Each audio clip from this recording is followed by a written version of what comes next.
प्रकृति के उस मौन लेकिन शक्तिशाली आंदोलन को प्रतीकात्मक रूप से प्रस्तुत करती है, जिसमें प्रकृति मानव नियंत्रण से अपना वास्तविक स्थान प्राप्त वापस लेती है। कविता की शुरुआत ऐसे पेड़ों की छवि से होती है जिन्हें घरों के अंदर गमलों और कांच के कमरों में सजावटी वस्तुओं की तरह रखा गया है।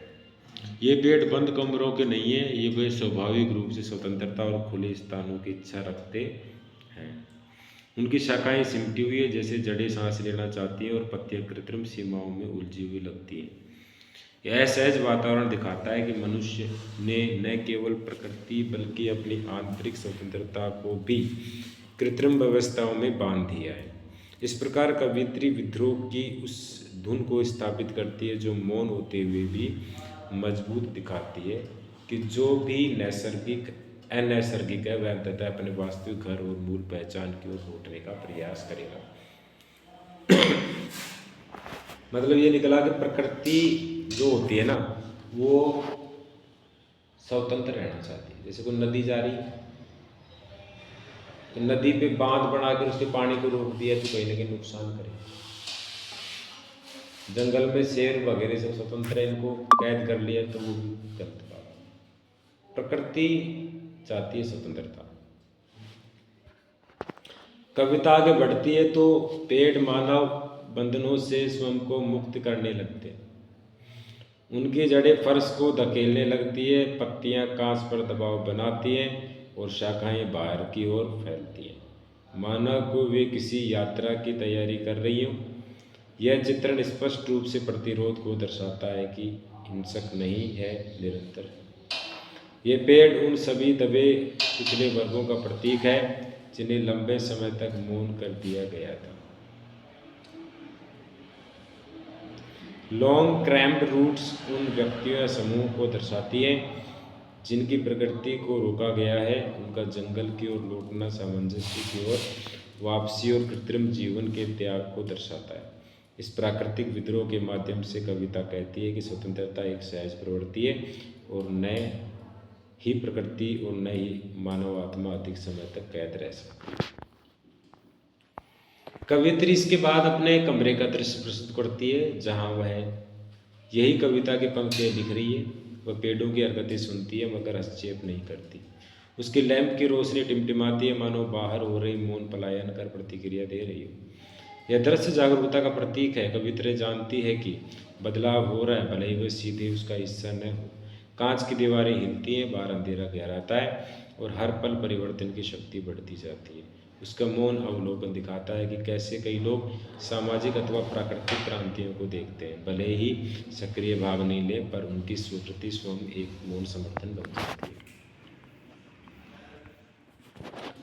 अंततः पेड़ सभी सीमाओं को तोड़कर उस जंगल की ओर बढ़ जाते हैं जो वास्तव में उनका घर है। चांदनी उनकी गतिमान आकृतियों पर पड़ती है, जिससे रात उनके आंदोलन से जीवन दिखाई देती है। उनकी यात्रा पहचान, गरिमा और प्राकृतिक संतुलन की पुनर्प्राप्ति का प्रतीक बन जाती है। कवियत्री उन्हें नए नए अस्पताल से छुट्टी पाए मरीजों जैसा कहती है, जो नवजीवन, उपचार और मुक्ति का संदेश देता है। उनका बाहर निकलना प्रकृति और उसके वास्तविक घर के बीच टूटे हुए संबंध को फिर से स्थापित करता है। रिच की अंतिम पंक्तियां बताते हैं कि प्रकृति के चक्र को स्थायी रूप से रोका नहीं जा सकता। चाहे मनुष्य कितना भी कोशिश करे, जीवन की आंतरिक शक्ति हमेशा स्वतंत्रता, वृद्धि और वास्तविकता की ओर लौटती है। प्रश्न है कि what do the tree symbolise in the poem. इस कविता में पेड़ किसका प्रतीक है? तो पेड़ किसका प्रतीक है? स्वतंत्रता और प्रतिरोध का। Why do the trees want to move out of the house. पेड़ घर से बाहर क्यों जाना चाहते हैं? पेड़ घर से बाहर क्यों जाना चाहते हैं? प्राकृतिक स्थान पाने के लिए। What does the poet do while the trees move out. पेड़ों के निकलते समय कवियत्री क्या कर रही है? वह चुपचाप देखती है। और what shake the glass in the poem. इस कविता में शीशों को कौन चटकाता है? पेड़ों की आवाज। Moon light in the poem represent. इसमें मून लाइट क्या है? कविता में चांदनी किसका प्रतीक है? स्वतंत्रता का। अब बड़े प्रश्न है जिनका उत्तर सुनना कि describe the symbolic meaning of the trees movement in the poem. इस कविता में पेड़ क्या करता है? एड्रिन रिच की कविता में पेड़ों का आंदोलन बंधन और कृत्रिमता के खिलाफ एक शक्तिशाली विद्रोह का प्रतीक है। ये पेड़ उन सभी जीवित शक्तियों का प्रतिनिधित्व करते हैं जिन्हें सीमित दमन या अनैसर्गिक परिस्थितियों में कैद किया गया।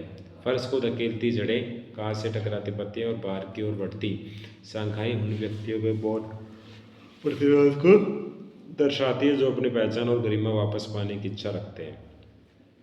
उनका जंगल की ओर बढ़ना वास्तविकता, सामंजस्य और प्राकृतिक संतुलन की ओर वापसी का प्रतीक है। यह दर्शाता है कि जीवन को स्थायी रूप से कैद नहीं किया जा सकता। यह यात्रा प्रकृति और मानव आत्मा की दृढ़ता को प्रकट करती है। अंततः कविता यह संदेश देती है कि सच्ची प्रकृति तभी संभव है जब कोई व्यक्ति या तत्व कृत्रिम सीमाओं, नियंत्रण और बंधनों से मुक्त होकर अपने वास्तविक स्थान पर लौटता है। एड्रिन रिच प्रकृति और मानव निर्मित स्थानों के संघर्ष को घरों में कैद पेड़ों के सजीव चित्रण के माध्यम से प्रस्तुत करती है।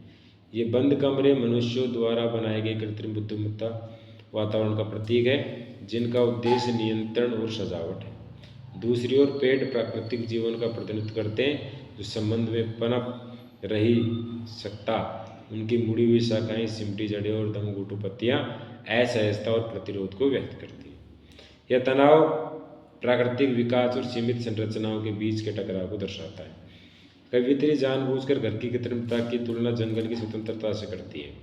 पेड़ों का मुक्त होना संघर्ष के चरम को दर्शाता है, यह बताते हुए कि प्रकृति अंततः अपना स्थान वापस ले ही लेती है। कांच का हिलना और लैंप का टिमटिमाना उस व्यवधान का प्रतीक है जो प्राकृतिक शक्तियों द्वारा लगाए गए मानवीय संबंधों को तोड़ने पर उत्पन्न होता है। कविता में प्रश्न है एक कि explain the role of the poet as in observer in the poem. एक कवि है ना, कुछ नहीं करता, बस चीज़ों को देखता रहता है, ऐसा क्यों, क्या रोल है उसका। कविता में कवित्री एक मौन पर्यवेक्षक की भूमिका निभाती है जो पेड़ों के बाहर निकलने को देखती है लेकिन हस्तक्षेप नहीं करती। यह निष्क्रियता भागीदारी से अधिक जागरूकता का प्रतीक है।